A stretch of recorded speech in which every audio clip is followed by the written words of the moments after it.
सर्वसामान्य जनतेचे परखडे news channel जनकल्याण न्यूज ज्ञान, विज्ञान, शेतीविषयक तसेच सामाजिक, राजकीय, शैक्षणिक बातम्या देण्याचे हक्काचे न्यूज चॅनल जनकल्याण न्यूजला सबस्क्राईब करा, लाईक करा, शेअर करा.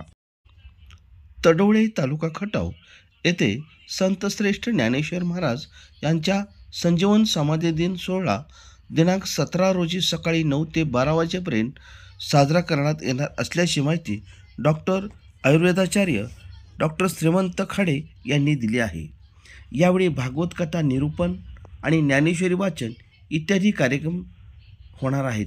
या संजीवन समाधी सोहळ्यामध्ये दैनंदिन काकड आरती, भागवत कथा सार वाचन तसेच ज्ञानेश्वरी वाचन, प्रवचन, कीर्तन असे अनेक धार्मिक विधी या दैनंदिन कार्यक्रमात आयोजन केल्याची माहिती देण्यात आली आहे. सदर कार्यक्रम गेले 7 दिवस झालं तडोळे तालुका खटाव येथे आयोजित केले आहेत.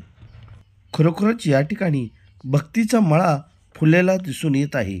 तसेच संजीवन समाधी सोहळा दिन 17 रोजी सकाळी 9 ते 12 या वेळेत साजरा करण्यात येणार आहे.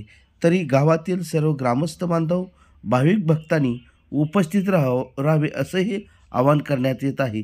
त्या समाधी सोहळ्यानंतर सर्व ग्रामस्थ बांधवांना महाप्रसादाचे आयोजन करण्यात येणार असल्याची माहिती डॉक्टर वेदाचार्य श्रीमंत खाडे यांनी दिली आहे. जनकल्याण न्यूजसाठी संपादक प्रतिनिधी श्री जे के काळे, तडोळे तालुका खटाव.